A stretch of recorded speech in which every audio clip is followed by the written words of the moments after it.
I want to start with the rookie quarterback. I'm just curious what you've seen from Wayne Haskins thus far. He's a big guy. He has a big arm. He's relying on that right now. And you can see his mobility as well in the pocket. He has all the tangibles, like I said before, to be a great quarterback in this league. It's just up to him.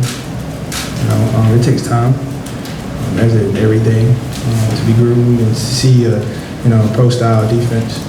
So he's seeing it now here in training camp, and he made a couple mistakes, but he'll get better from it. What is it for a rookie quarterback when you're facing a rookie quarterback? When can you tell that they're starting to get it, and do you see signs of that in him? Well, not making the same mistake twice, kind of.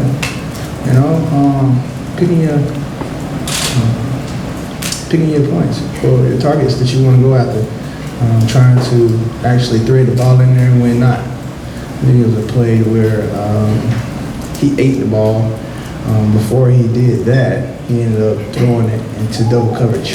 So it shows a sign of maturity at a fast point, but he's still growing. It's our third day, so we still got to. One of the things the coaches have said is they want to encourage more communication from the secondary and the defense this year. When you guys went back and took stock of last season, what in particular did you guys say, we want more of this? Well, obviously it's turnovers. You can never not have enough, no matter if you lead the league in turnovers. So we got to get the ball out no matter what it is. If it's on a running game, you got to be a force there. Scrimping the ball. If it's in the air, we got to take it away with an interception. So wherever we can, get our hands on the ball, create turnovers. That's what we need to do. But communication has been excellent. Everybody is just getting along, and we got a fresh crop of guys that's sitting here that is just shoring up everybody. It's fun to play with it right now.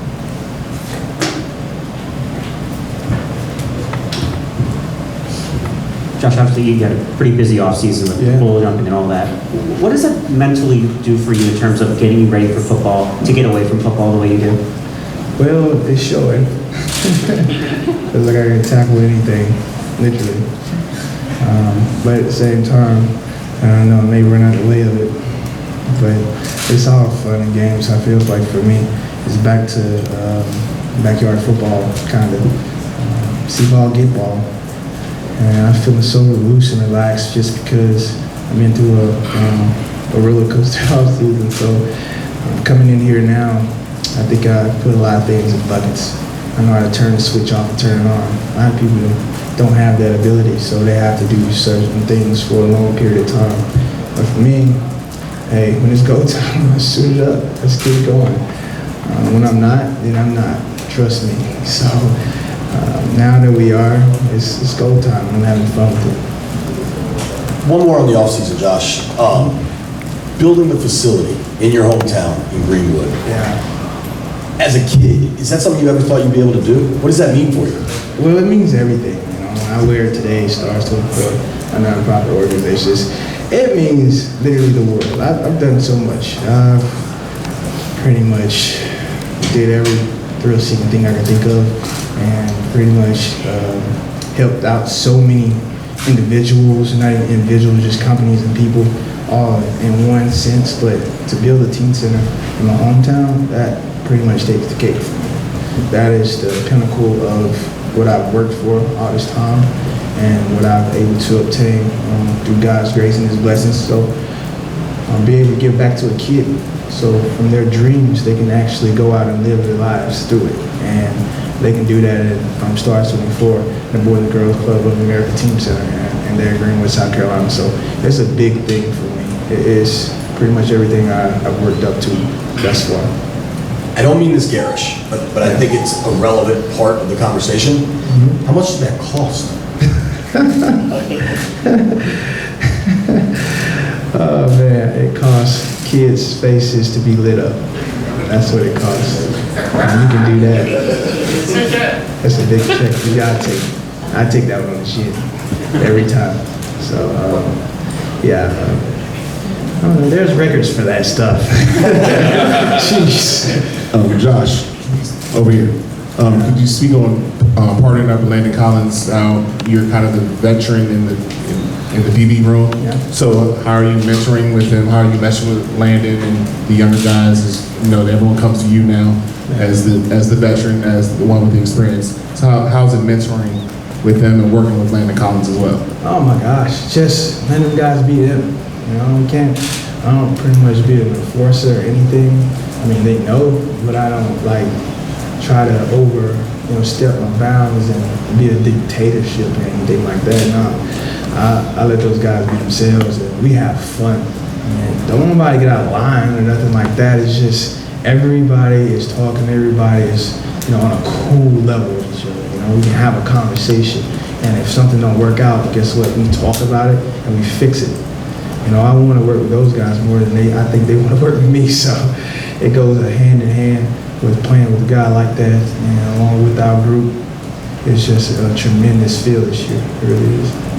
Hey Josh, over here, could you talk about the defense? You talked a little bit about them having fun, but could you talk about the unit overall, from the defensive line, the linebackers, the safeties, secondary, just how you see that unit this year? Oh man, we're smashing this year. I think just the pinnacle rising up from what we built for 4 years now. Oh man, we cooking. We really are. Just to see us out there and how we flying around, linebackers playing downhill and cracking, and safeties and corners actually breaking on the football. Dunny had 3 today. I mean, come on, you can't make this stuff up. Fabian looking sweet. I mean, you look at the whole entire crew right now. I mean, 2-5 looking well, that kid gonna be special. So, you can't say enough about our crew, really. I mean, how we've been able to evolve. And I don't even want to talk about D-line because I get hard on just talking about those guys because it's so freaking phenomenal. They really are. Those Bulls up front really makes everything go for us. And if they can thread through the offensive line like they've been able to shoot these 3 days, oh man, we're gonna be a force to be reckoned with for sure. Josh, I saw you after practice working with Kelvin Harmon. Mm-hmm. What are you relaying to him? What are you guys talking about? How are you getting him ready for this season in practices? Well, yeah, for him, he wants it. You know what I'm saying? He wants it. And for a lot of cats, for a lot of guys, you see they come in and they are guys. But for him, it seems like he wants to take that next step and that next approach to being not just a guy, but actually a playmaker, somebody that's a star that sticks out.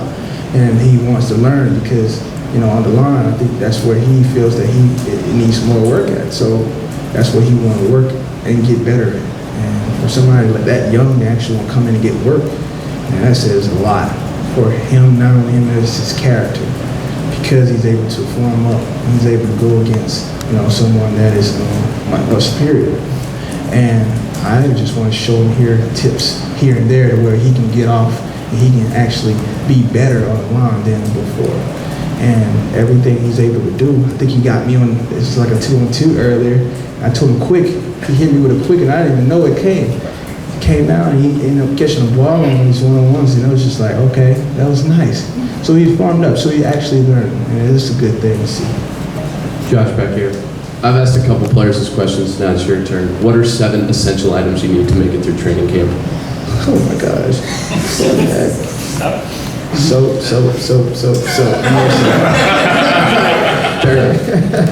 Literally all day. Jay at the owners' meetings had said that he wanted to see kind of a superstar level of you next year. I guess, 1, do you agree with that? And then 2, do you see yourself still being able to rise your game to another level? Yeah, every year is a rise. Every year is a rise. No matter what it is, the obstacles that we face, it's always to rise above that and be something that's more than that you were the previous year. I'll be better than I was last year. Last year was better than the year before that one. And it's just going to continue to go forth because that's how I prepare. That's how I push myself. And outside, voices are what they are. I can't control those. They'll be that for the rest of my life. With Dunbar out last year, was it, you were able to face a lot more like the opposing #1 receiver more consistently. How do you think that benefited you in some preparation for this season? Is it? Well, probably the same thing. They would probably be the same thing. I don't think anything will change because you obviously want that challenge no matter what or who it is.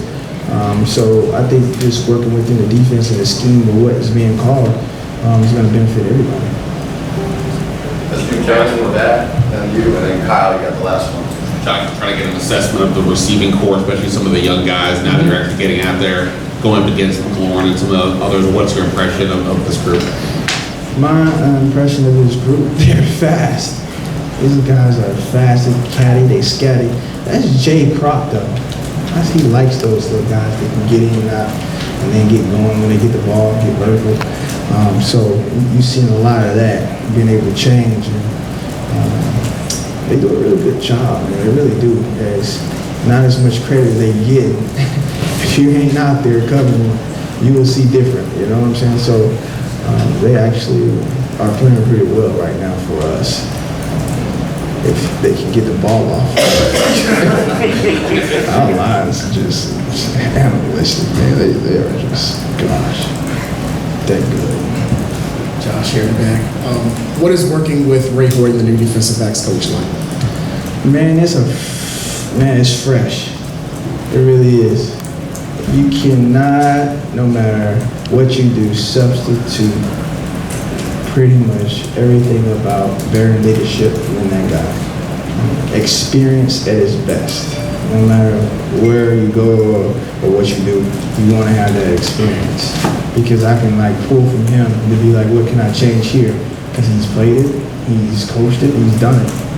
So he's seen it all. So it's almost like, okay, what can I use or can I grab from him and put in my tool belt so I can go out there and defeat my opponent? Because if you don't have that experience, then it's like, what are we doing? How are we able to take from you? You know what I'm saying? It's just hard. Because for me, I'm at a point where we steady trying to grow. I didn't make it yet. At least I don't feel that way. But it's just, I need more. And he can give me that. And then Josh, so you talked about Fabian, and I know that Jake Green's been high on him throughout the offseason workouts. What about him and his skill set gives you confidence that he can take that next step in year 3 in the secondary? Today, yesterday, the day before. I mean, the way he's able to perform, he's working now at a rate to where he's coming to his own. You can see that. Today he made a play inside. It was on the 7-on-7. Fabian would have made that play a year ago. This year, he's making that play every time. And I'm trusting that. You know what I'm saying? Trusting that making the play. Trusting him being where he needs to be. And you can see his confidence rise. And it exudes from him. And I feel that. Everyone on the defense feel that. So it's like, man, we can depend on that. He's stepping up big. We're going to be a force to be reckoned with right there. So it's going to be good to see. Not a lot of people talking about it, and that's good. That's really good. And that's how we like it, because we don't want to be spoken on at this point in time. We still got a lot of work to do. But we get them pass on come in the first game of the year, then we'll matched up with our test. All right. Thanks, John. Thanks, John. That was one question. Great.